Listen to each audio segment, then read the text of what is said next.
الحمد لله حمد الشاكرين ونؤمن بإيمان الموقنين ونقر بإحدانيات إقرار الصادقين ونشهد أن لا إله إلا الله رب العالمين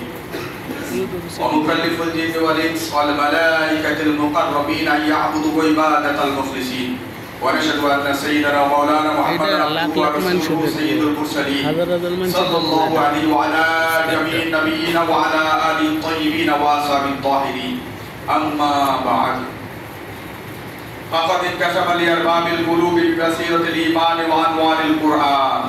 أنه وصول إلى السعادة إلا بالعلم والعباد فالناس كلهم هلك إلا العاملون والعاملون كلهم هلك إلا العاملون والعاملون كلهم هلك إلا المخلصون والمخلصون على خطر عظيم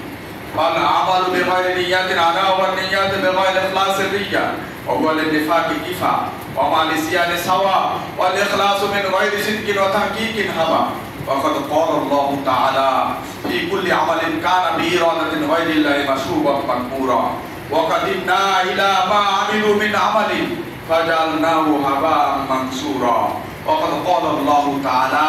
ألا لله دين الخليص وقال تعالى إنما المؤمنون الذين آمنوا بالله ورسوله ثم لم يرتابوا وجاهدوا بأموالهم وأنفسهم في سبيل الله أولئك هم الصادقون وقال تعالى شهر رمضان الذي أنزل فيه القرآن هدى للناس وقال رسول الله صلى الله عليه وسلم لمؤذن أخلص دينك يكفيك العمل القليل ونادى رجل يا رسول الله ما الإيمان قال الإخلاص وقال عليه الصلاة والسلام إنما الأعمال بالنيات وإنما لكل امرئ ما نوى وقال عليه الصلاة والسلام لأبي بكر وقال عنه بعد ركعه فالتفت إليه فقال رعانين وصدقين كالله رب الكعبة فاتك أبو بكر يومئذ بعد ركعه ثم جاء إلى النبي صلى الله عليه وسلم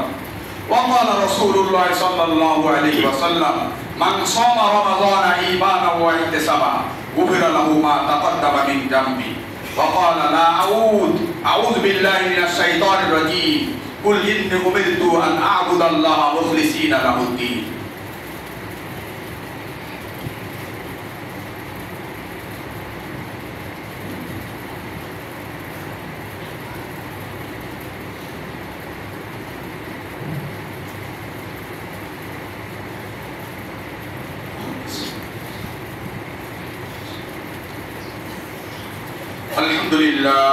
الحمد لله استعينه واستغفره ونعوذ بالله من شرور انفسنا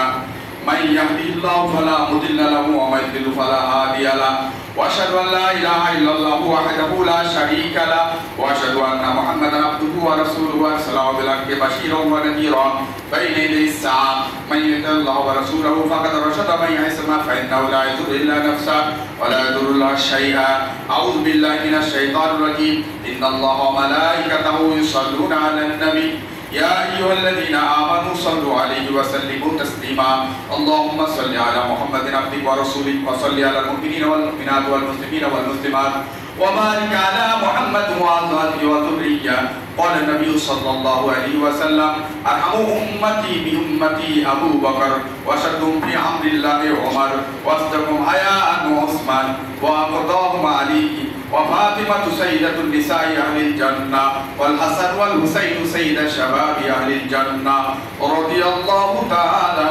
عنهما. وأنت واسد الله واسد رسولي. اللهم اغفر العباس وولده مغفرة ظاهرة وباطنة لا تغادر ذنبا. الله في أصحابه لا تتخذهم غرضا من بعدي. فمن أحبهم فبرب أحبهم ومن أبغضهم فبرب أبغضهم. وخير أمتي قرني ثم الذين يلونهم ثم الذين يلونهم وسلطان الله في الأرض ما نهانا سلطان الله في الأرض أهانه الله. إن الله يأمر بالعدل والإحسان وإيتاء ذي القربى وينهى عن الفحشاء والمنكر والبغي يعظكم لعلكم تذكرون. وقال تعالى فاذكروني أذكركم واشكروا لي ولا تكفرون.